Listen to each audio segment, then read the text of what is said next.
I'm Danny702 and welcome to Las Vegas. Today we are heading inside of Bally's Las Vegas Resort, and this might be our very last look at Bally's as it stands today. Bally's Las Vegas is slowly disappearing from the Las Vegas Strip.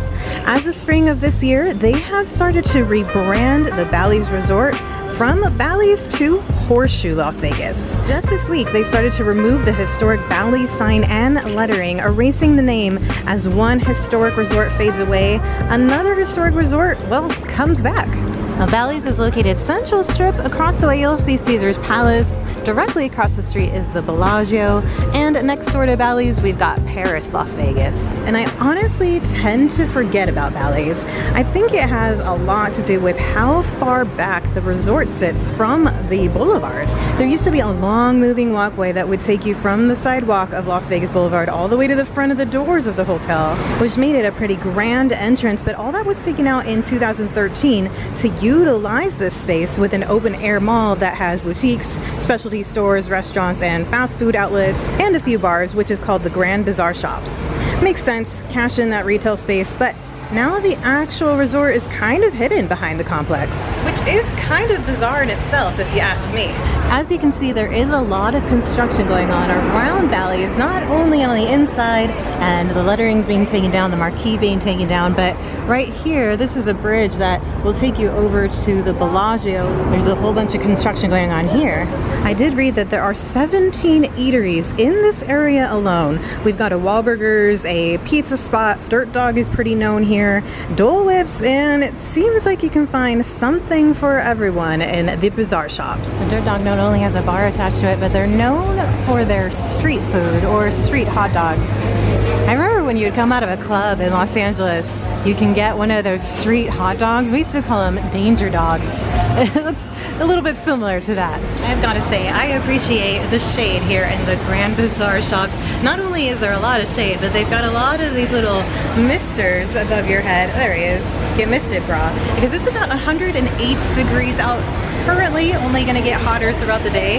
I did bring my umbrella for my own shade. This is pretty cool. Inside of that sugar shop, they have a model of Elvis and Marilyn Monroe, which mostly looks like it's made out of gummy bellies and sugar. There's a little urinal and it says urine for a treat for $5.99. Time to head inside of Bally's, get out of this crazy heat, and check out what's inside of Bally's, what exists still, what is being replaced, what's new. I believe there are already some new things in there. Let's check it out. Now, Bally's opened in this location in 1986, but the history of this resort goes back to the 1970s when it originally opened as the MGM. There are a little over 28 hotel rooms in 2 different towers, and prices are going to start at about $33 a night before all the fees, and this resort is operated by Caesars Entertainment. The casino has table games and over 1,200 slot machines. There is also a poker room and a sports book on site.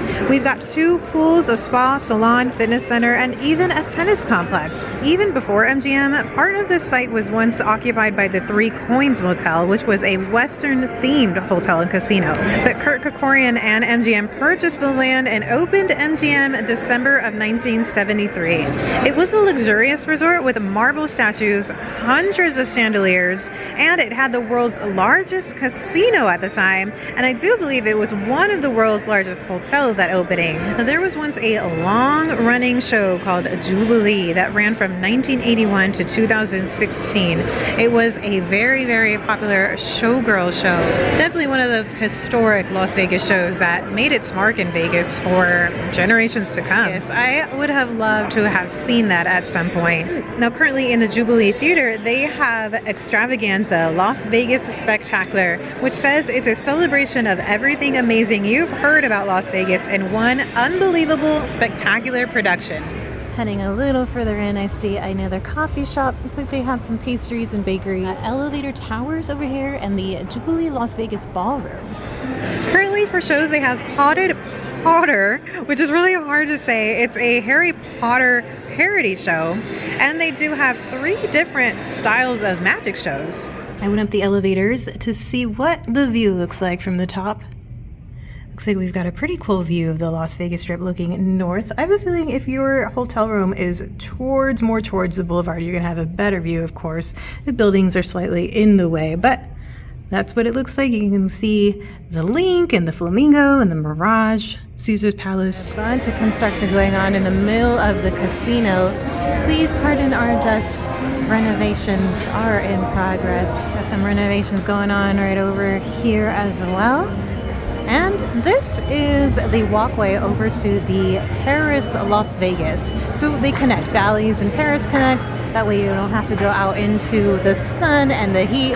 And this is, of course, another fabulous hotel here in Las Vegas. Jack Binion's Steak. Ooh, their steaks are ranging in the, I want to say, high 70s. From the casino level, we're going to head downstairs where they have a whole separate area. So they do have a couple of attractions on site. So they've got the Real Bodies, National Geographic Rarely Seen Photographs of the Extraordinary. And it's an immersive exhibition. Looks like they got a couple of video games outside of what is their Monster Mini Golf, their Twilight Zone Monster Mini Golf. There's a little bowling alley, and then let's pop our heads in here real quick. There's an indoor mini golf. It looks like it's all lit up under the black light. As far as nightlife, they do have quite a few different places to grab a drink around like the lobby and just the resort itself. But they also have the Cabinet of Curiosities, which is a bar and lounge where people can enjoy their favorite cocktail but also solve a puzzle at the same time. And then inside Cabinet of Curiosities is a hidden speakeasy called The Lock. This is the newest speakeasy on the Strip. It actually sounds really freaking cool. I had reservations to go into The Lock about the first week that it opened, but I ended up canceling it because I had to work that day. But I definitely want to come back here. This is very, very high on my list of things to do in Las Vegas. Not only because it's new, but it actually looks really, really cool. And their cocktails on their website look freaking amazing. Here is the food court. A couple of choices in the very back. Johnny Rockets, that's always good. Pan Asian, we got Nathan's Famous Hot Dogs, a Subway, and a Sbarro pizza. Alright, I was allowed to take a quick look over at the pool area. This is fairly nice. It actually looks like there's like a stage over there, but I'm pretty sure that's a bar. Yeah, I can see it now. It's a bar. It's a fairly decent sized pool.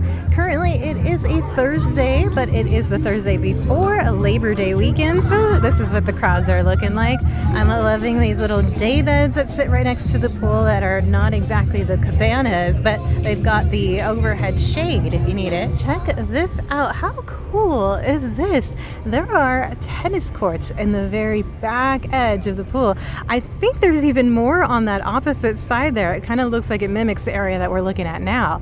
That is a pretty crazy. Well, I don't think I know of a hotel on the Las Vegas Strip, at least, that has tennis courts. That's pretty cool. Now these cabanas are pretty fabulous. They are huge.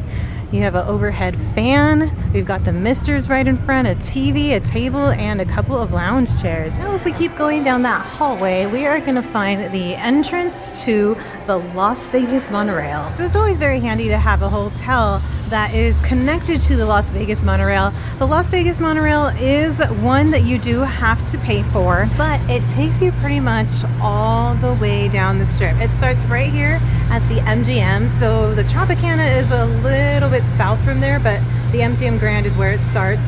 And then basically all the way up the Strip until you get to Sahara, where across the street and up a little bit is a Strat, so that's the end of it. So you'll walk a little ways to get from start to finish, but it makes multiple stops. You can get day passes, you can get weekend passes, I believe you can get even week passes. A quick pro tip, we're over here still at Bally's, over where the food court is. If you come outside, if you're staying at Bally's, I feel like this is super handy to know. The stage door is located right across the street there.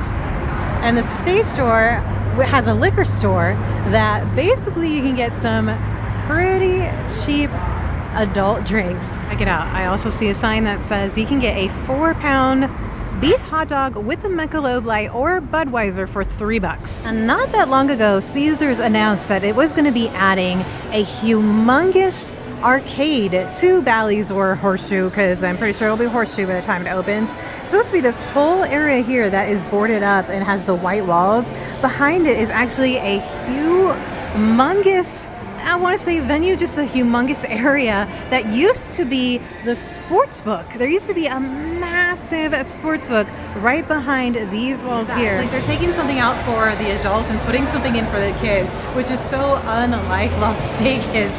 But I think I would get a lot more use out of a humongous arcade than a big sports book. I've actually never done any sort of sports betting ever. Now, unfortunately, in 1980, the MGM had a horrible fire that started in one of the restaurants. It's still known to be the worst high-rise fire in all of U.S. history. About 85 people were lost that day as the fire and smoke traveled up the tower with hardly any fire alarms. From that day forward, many changes were made for hotel safety worldwide, with huge improvements on fire codes. So MGM did close temporarily, but after it reopened, as you can imagine, things were just not the same. And we all know that MGM ended up selling this property to Bally's, and MGM moved down the street. The rebranding actually sounds pretty cool given the history of the Horseshoe. I read it should be done around the end of the year. It's going to include exterior renovations, new restaurants, and a revamp of the whole casino floor. So the Horseshoe Casino was once on Fremont Street. The Horseshoe brand was known for gaming and just making it right for the gambler since 1951. I'm very interested in seeing it completed. It honestly sounds like old Vegas, only new and on the strip. Very different from all the new resort concepts that we're seeing pop up that seem to focus on mostly the future, which is cool too, but the Horseshoe brand is going to celebrate both Vegas's history and its future. All right, friends, so what are we thinking? Are we excited for the changes, or are we sad to see Bally's go? I personally think I'm ready for it. I think that the property needs a whole lot of loving, and I think a really cool vintage brand coming to the strip just sounds like a really cool concept. Until next time, please subscribe for more in Las Vegas and the surrounding areas, and we'll catch you in the next one. Peace!